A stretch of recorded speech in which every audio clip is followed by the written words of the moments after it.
Welcome, everybody. So glad that those of y'all who are here could join us today. Let's get right into it. All right, so this is Drop It Like It's Qbot, the Red Canary remix, detecting initial execution earlier with OSINT.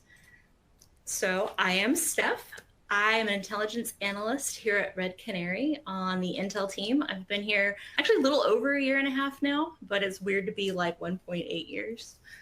Before that, I was at Mandiant as a digital forensics and incident response consultant for a couple of years. Before that, I actually got my master's in clinical psych. So before I got into cybersecurity, I was in psychology, which was wonderful, nerdy fun. And if y'all have seen my presentations before, you know that the hobby always changes because new hobbies are like my favorite thing. Learning new things is so much fun. Currently, I'm mostly going outside again. So I moved a little bit closer to the mountains in North Georgia, and I've been hiking a lot. So like the southern terminus of the Appalachian Trail is in Georgia. So I've been like going up toward Amicalola, gonna go up towards Seshes here, I think, and hike it a little bit. Anyway, very good fun. Gotta love the outdoors. It's good to, for me, it's good to log off every now and then and go anti-screen for a little bit. So let's do bottom line up front because I want y'all to know sort of what we're gonna be taking away with us today. Initial execution techniques are changed and updated all the time, really frequently and really quickly. I don't like to use the phrase, this is where the game is played, because this is not a game. All of us as defenders know this is absolutely not a game. But this is kind of that first series of actions and interactions that defenders and adversaries have, and we both know that. And the adversaries want to do everything they can to evade us. And so this is where they're going to bring in a lot of their innovation, a lot of their newest ideas to try and sneak past us and sneak past our defenses. So if we can keep track of how their initial execution techniques are changing, that can pay really big dividends in helping us defend against them and detect this initial execution. That earlier detection, it gives us extra time to respond. The other thing that it gives us is it gives us broader detection coverage. So if we can detect initial execution before the payload delivers, not only now do you have detection opportunities with the actual payload behavior, but you've also got some extra detection coverage in front of that to give you even more options, especially if the payloads can change. So it's one of the things we're going to talk about today. Ideally, this means that you can stop follow-on activity before it starts. This is the best feeling. When you can track how these initial execution techniques are changing and you can stop the loader or detect the loader and prevent it from pulling down the payload, it's just so good. It's so good. It's a great feeling. And you can use open source intelligence to help you do this. We do here at Red Canary. We leverage a lot of open source intelligence along with our internal information. And I'm going to show you how you can do that to track the adversary and especially the payloads that we're going to talk about today. So for those of you that are newer to cybersecurity, let me show you a little bit sort of where we're at in the attack chain or the attack cycle. You've got initial access to start things off. And while there are changes in innovation in initial access, there's only so many ways that adversaries can kind of reach out and touch a system. They can do it physically through if they actually can get literal hands-on keyboard, or through physical medium like USBs. Don't sleep on USBs. Y'all know I love/hate talking about Raspberry Robin. There are other USB delivered threats. So that's one way.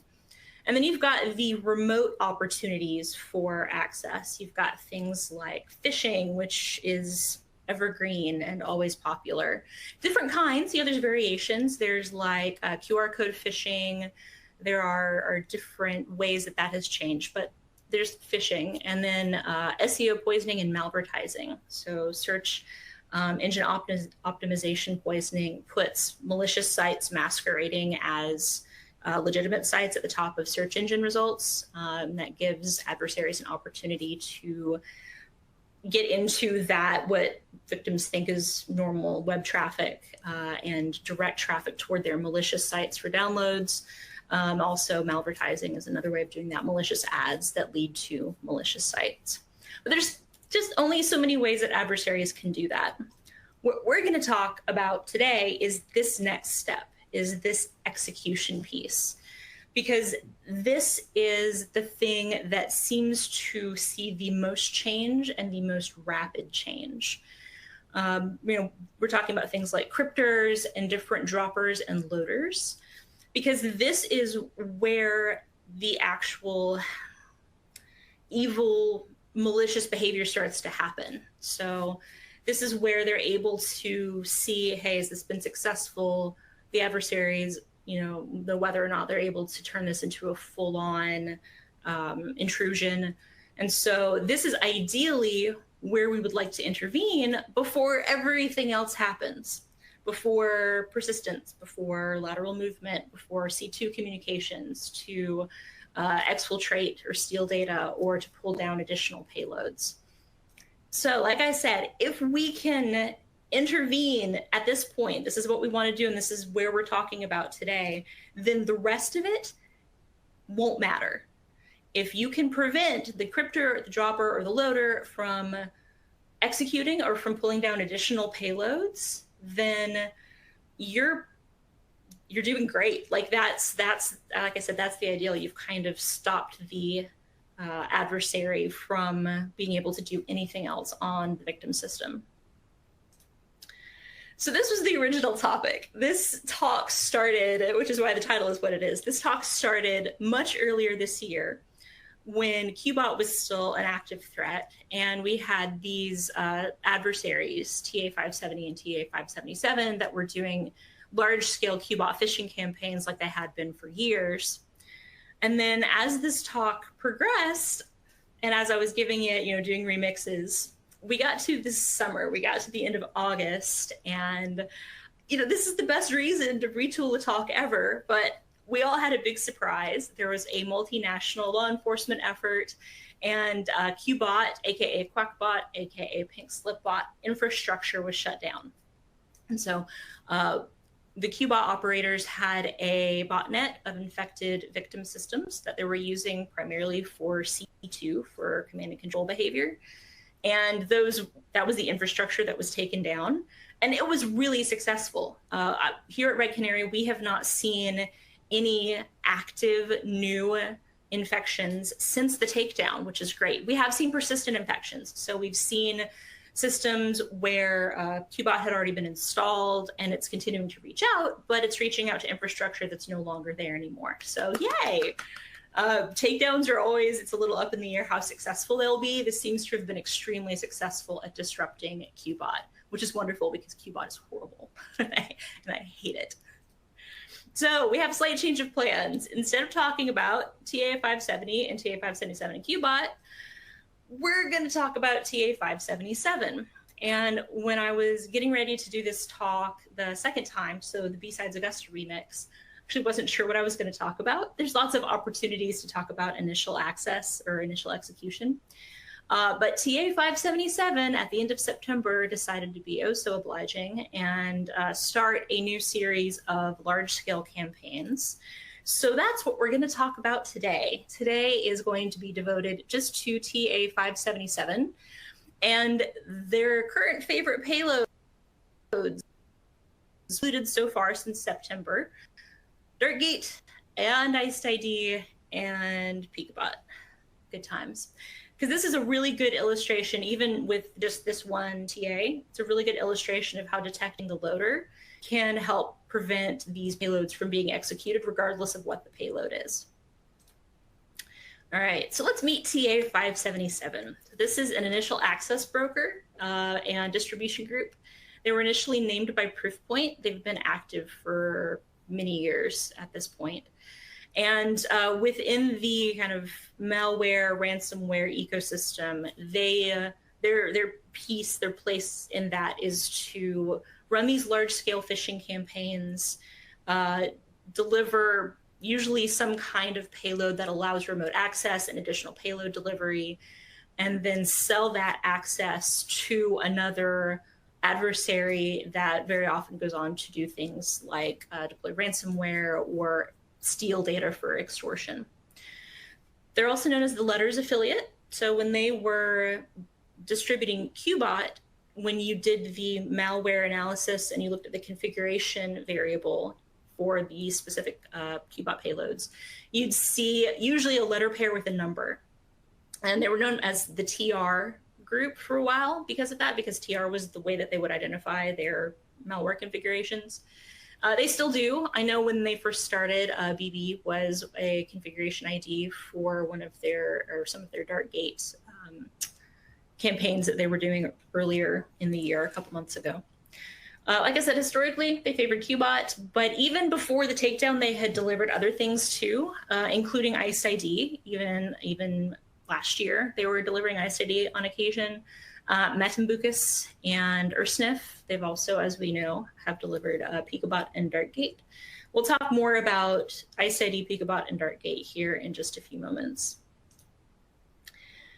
The interesting thing about TA570 and TA577 is that they did these development cycles. So the chart that you see here is something that we had put together tracking Qbot and TA570 and TA577. So this is not TA577 activity exclusively, but it shows how there's this ebb and flow of activity. They'll run these massive campaigns, and then they'll take a little time off, or there'll be a period of reduced activity before the next large-scale campaign.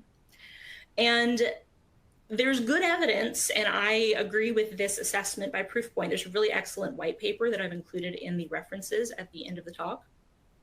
They looked at some of this behavior and have determined that it's very likely that TA577 does development cycles.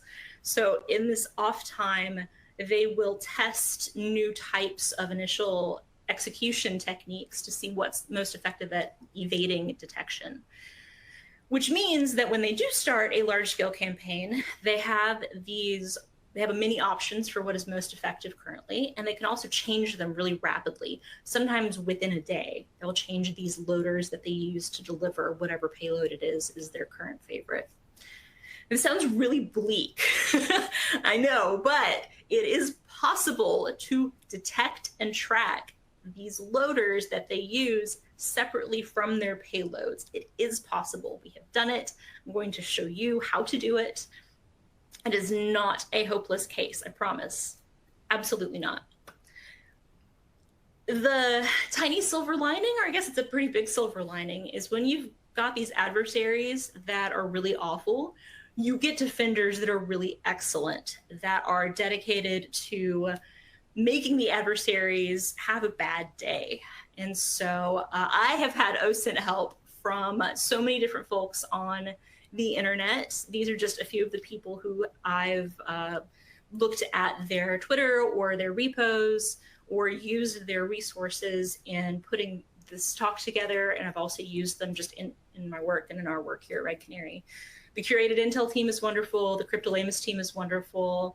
Love DFIR report, love abuse.ch. I'm on Malware Bazaar and URL House and ThreatFox like almost every day, if not every day. And then you've got other teams that put out information. So like Proofpoint. Proofpoint does a lot of dedicated research into these TAs that they've been tracking for years. And also you've got other teams like Deutsche Telekom CTI team, who was very, very helpful at the beginning of this TA577 campaign. Before we start getting into the specific details of the campaign, I'm going to give you a spoiler. Thanks to Herman Fernandez for this excellent, excellent meme. Qbot was taken down. TA577 was like, it's fine. We have options. Yay for them. And the options that they've chosen to leverage most enthusiastically as far as payloads are ICE-ID, Darkgate, and Qbot. So let's very briefly, this is very brief, going to talk about sort of what these are, so you know what I am talking about when I say these different payloads. OSINT is also known as Qbot. So if you've heard of Qbot, OSINT is another name. It started off as a modular banking Trojan. Qbot also started off as a modular banking Trojan. Those are really helpful for adversaries because they're modular. They can customize what they would like the payload to do. And it's used for a lot of different things. It's used for initial access. It can do reconnaissance. It can steal credentials and other sensitive information. And it can be used for follow-on payload delivery. So you can see why it is popular and also why it's an effective follow-up to Qbot. Qbot did a lot of these same kinds of things. There are at least 3 different variants of OSINT currently floating around. The standard variant is the most common. It is also the largest and has the most functionality. This is used by the largest number of groups and adversaries. There was a light version that Proofpoint saw delivered by Emotet in 2022. We also saw that campaign as well, incidentally. And it has minimal functionality because it is lighter. It does not have as many of the modular options as the standard version or variant does. And then there's a forked variant that was first observed earlier this year. It's used by a smaller number of adversaries, and it also has less functionality than the standard version. There are forked variants being delivered in recent campaigns. So when I talk about OSINT, it's not just one monolithic binary. There are different versions of OSINT that are currently floating around. Oh, Darkgate. Darkgate was the hotness this summer and this fall. It wasn't just TA577. I think at one point there were 5 or 6 different groups or adversaries leveraging Darkgate in different campaigns. It became a very popular malware as a service loader recently because, again, it has a lot of features. It has a lot of options. It includes defense evasion, which is very helpful for them. It can set up command and control. It can set up persistence. And again, it can download and execute additional payloads. The kind of key indicator of Darkgate being the payload, the first thing you'll see is you'll see this kind of command. So you'll see renamed curl and renamed AutoIT reaching out to a remote resource. And so that's sort of what Darkgate looks like as it starts getting going on the system. And then thirdly, we have Qbot. Qbot is also modular malware, and there's kind of a Qbot loader and then module components that can be added onto it. It also enables unauthorized access to a system. It can also inject code and can deliver follow-on payloads. Cobalt Strike is a very popular follow-on payload to Qbot and usually pretty quick follow-up payload to Qbot. The code base, this is interesting, the code base shares similarities with Madambucus, and it also behaves very similarly to Qbot, which is really interesting. So also kind of another successor. It made a lot of sense for the adversaries to pick up. So now that we have sort of met TA577, we've talked a little bit about payloads, let's talk about this recent campaign and look at where it started, and then we're gonna kind of follow it through, and I'll bring you up to date to as recently as last week, and we'll talk about what is currently going on.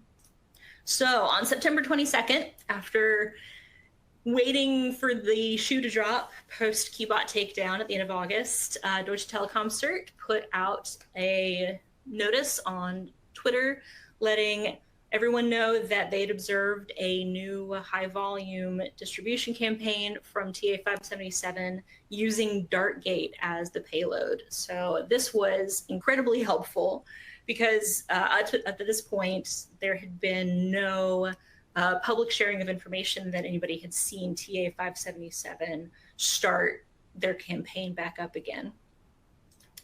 And they shared specific details of what they had seen as well, which is really helpful. So they shared, hey, this is the initial file creation command. you see this directory, this user's admin app data local temp directory, and you see a pdf.link file. That goes on to run a script. So cmd.e executes. You see this mixed case, obfuscated echo and ping commands, and curl reaching out to pull down an additional script from a remote resource. And then it goes on to, as you can see here, we go. And then you see the Dartgate loader, which is very similar to the one that I had shown you previously. You've got that renamed curl and renamed auto IT reaching out to pull down additional resources. So going forward, you're going to see, it's going to be very detail heavy, but you're going to see loader information. You're going to see pieces of information from the different loaders. And if we have seen it before, so if it has come up in front of your eyes on this screen during this talk, it will be in bold. So as we go forward, you're going to see how there are patterns that you can start to track in these loaders to give you some detection opportunities. So here we have Dartgate on September 22nd. On September 26th, TA577 dropped ICE ID. The details of the loader that you're going to see, or different loaders that you're going to see going forward, are from ProxyLife's GitHub repo. Huge thank you to ProxyLife. They are absolutely determined to ruin this threat actor's day as often as possible, and I am so grateful for all of their hard work. It's been incredibly helpful. And so you see, we've got the same directory. TA577 loves this directory. This user's admin app data local temp directory has been coming up for years and is going to come up over and over again today. You see curl again reaching out. It's kind of slightly weirdly obfuscated to pull down additional, reach out to additional remote resources. And this is, a little bit newer. So if you had been tracking ICE ID and TA577 over time, you might have more pieces that you could already fill in. But remember, I'm only going to show you stuff in bold that you yourself have seen today on this screen. So this one's a little bit trickier, but again, you've got some pieces of information. September 28th, we're dropping ICE ID. Now you can see we're really starting to see a lot of repeats. So they've gone back to pdf.link for their initial file. Still got echo and ping commands, still got that directory. And then you'll start seeing these words that are used, that they use scab here for ICE ID.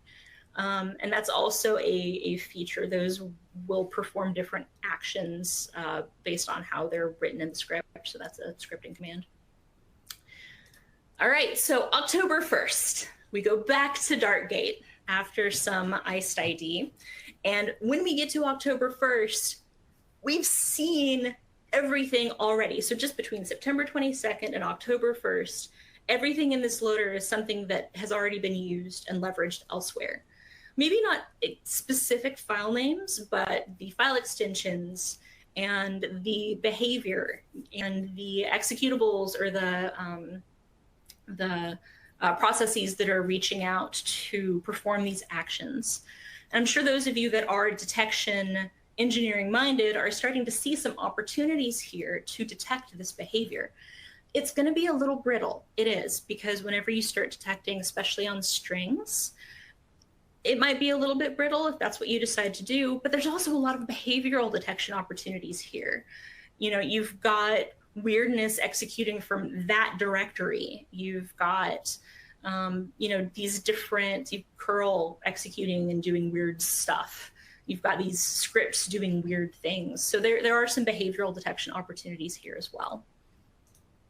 And then when we get to the third, whole new payload. This is the first time Qbot had shown up in this most recent campaign. Again, doesn't matter what the payload is, because the thing being used to download the payload, if you are detecting weird .link files executing out of that directory, you've got it. You've seen it. Again, it's possible. It's possible to keep track of this. And even if you don't detect it, if you see it and you've been keeping track of what they've been doing, you'll know what this is. You'll have a heads up on what they're doing and what might be coming next. Even if you don't know if it's going to be Qbot or Darkgate or ICE-ID, you know it's not going to be good, whatever it is. So that was the beginning of the campaign. That was the first few days or first few weeks. Over the course of October, they started to really lean into Qbot and back away from Darkgate. I haven't seen Darkgate in quite a while from them. And I think that's been true for November. I think November up until last week has really mostly been Qbot. But we're going to fast forward all the way to November the 17th.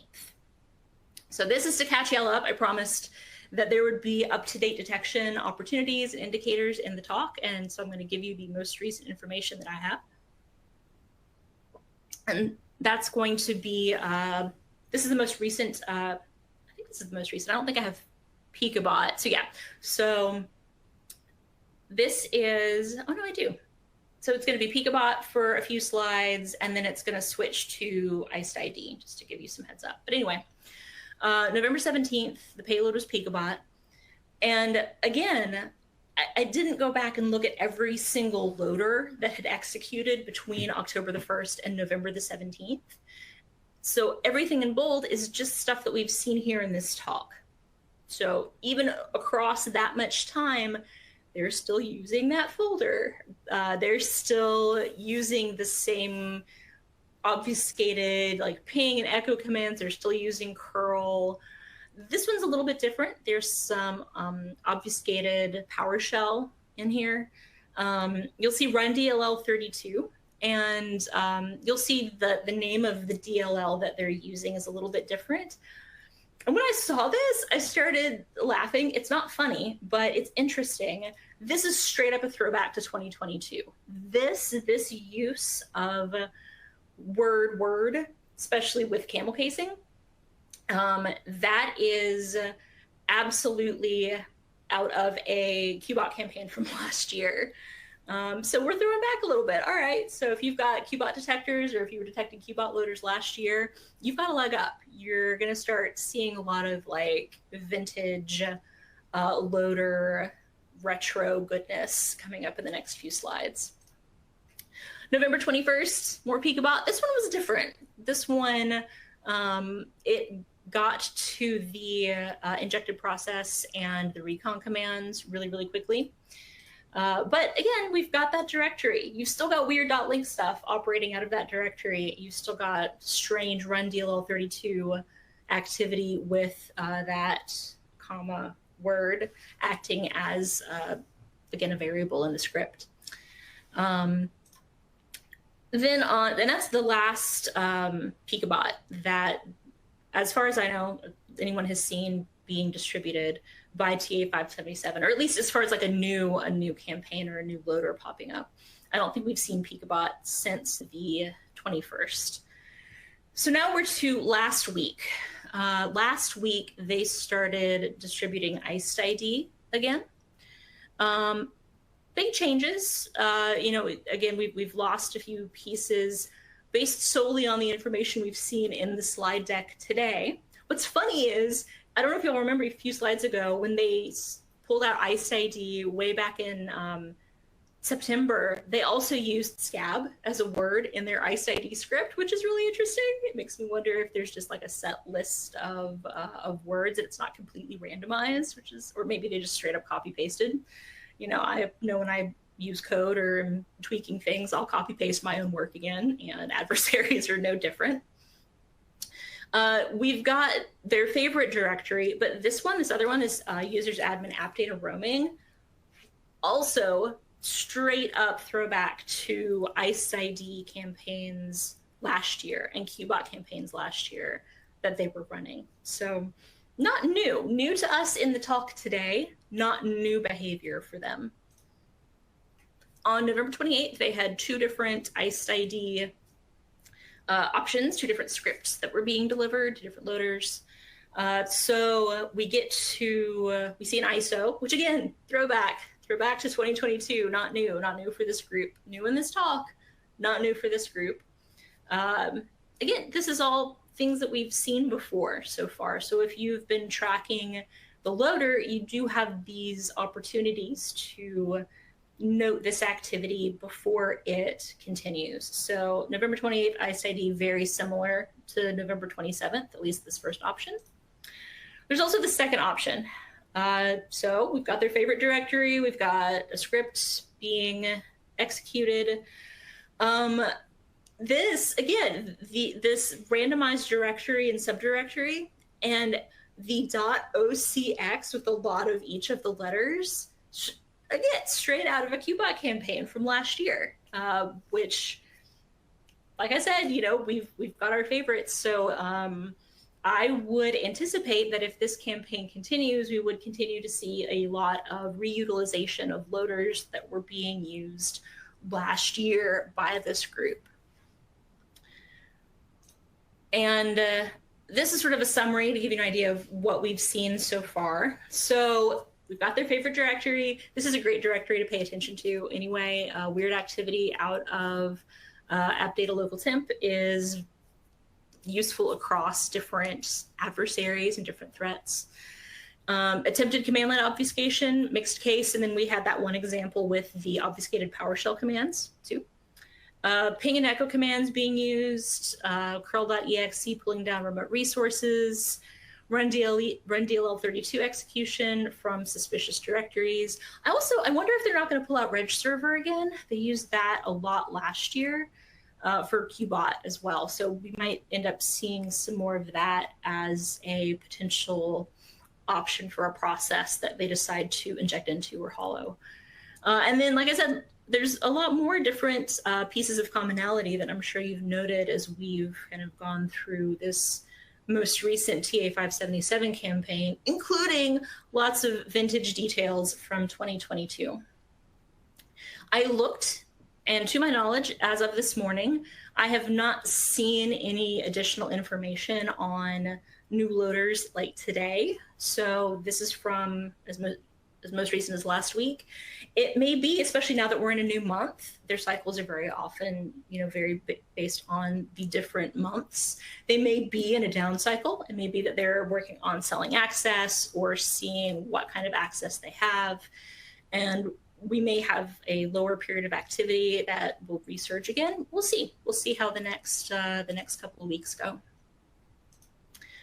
I want to give you some mitigation ideas, not just detection opportunities, because I can't give you really good, robust detection opportunities since this is something that is changing. But fun mitigation ideas I like to include.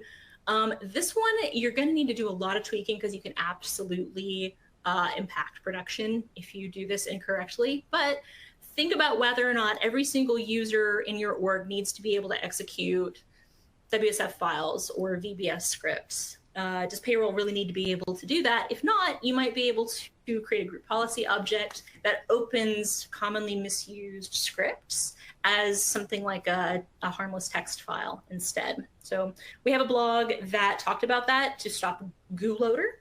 That's goo, not goot.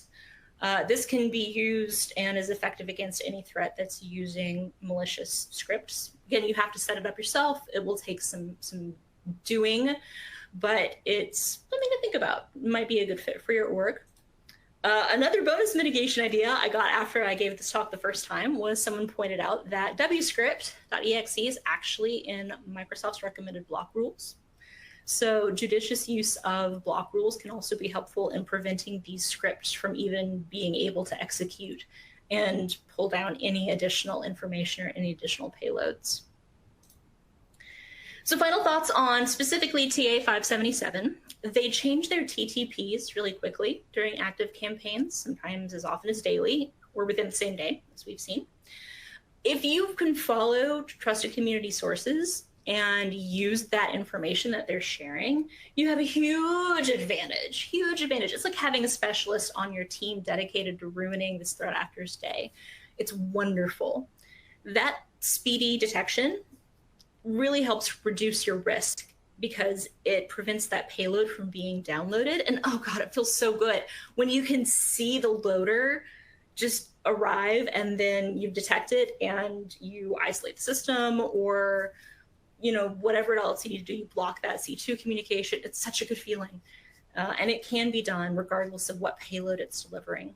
And additional mitigation strategies can also help. Of our time together, let's go back to that bottom line up front. It is now the final thoughts and our key takeaways. Like we've talked about today, initial execution techniques are changed and updated really frequently. It's cheap and easy for adversaries to do and can give them a lot of bang for their buck when it comes to evading defenders. But you can track those initial execution techniques, and tracking those changes can really pay off. You get broader detection coverage, you can have extra time to respond, and you can potentially stop that follow-on activity before it starts. And because none of us have unlimited time, resources, and visibility, using open source intelligence to help you do this can be incredibly helpful and can pay huge dividends, both in keeping your org safe, or if you're like us here at Red Canary, in keeping our customers safe. So some of my favorite OSINT resources, this link is available to you that has a lot of malware analysts and researchers that share information on the bird site. I know the bird site is problematic, but this is still a way that a lot of researchers and analysts share information really quickly. You do not need to be in super secret Discords or super secret Slack channels. Like, a lot of folks share this information very generously and very publicly. Your preferred search engine is helpful. I know search engines are not OSINT, but if you start looking for like weird strings in these loaders, you can very often find other examples. I've found some cryptors that way, and actually found some scripts delivering or pieces of the cryptor like early in execution before the cryptor unpacked whatever it was toting. So that can be very helpful. Love VirusTotal. You very often find VirusTotal or Joe Sandbox anywhere in our hybrid analysis results when you do those string searches. Loveabuse.ch resources, like I said, I'm on there all the time, and a lot of researchers share their information there as well. Love CyberChef if you want to do some malware analysis of your own, or even just like I used it to decode the base64 string. It was in the command earlier. And there's tons more options too. If you have really good ones, you know, share them in the chat here. There's just a lot of really good resources available out there, and you do not need to pay to have this information. Like, this is shared by people in the community who want to help us all be safer.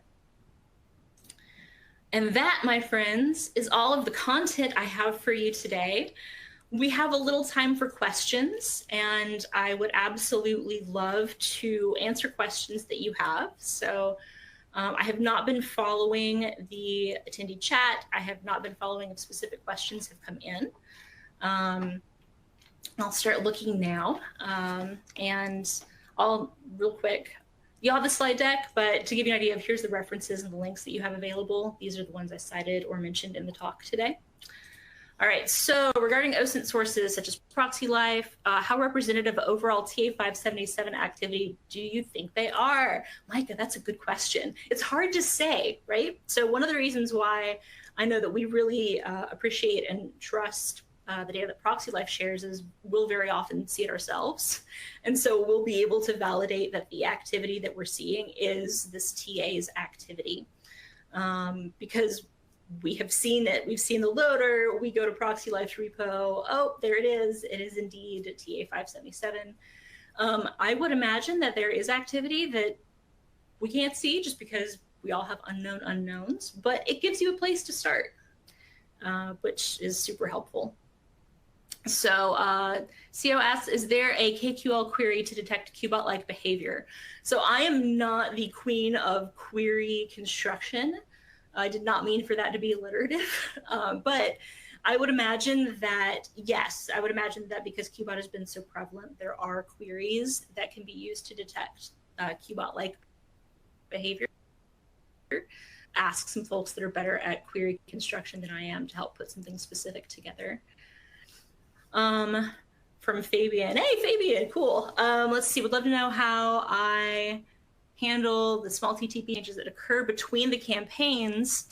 In my view, this is challenging, especially when it comes to EDR rules and similar stuff. Keeping rules generic enough, but false positive free. That is the work, right? That is incredibly tricky.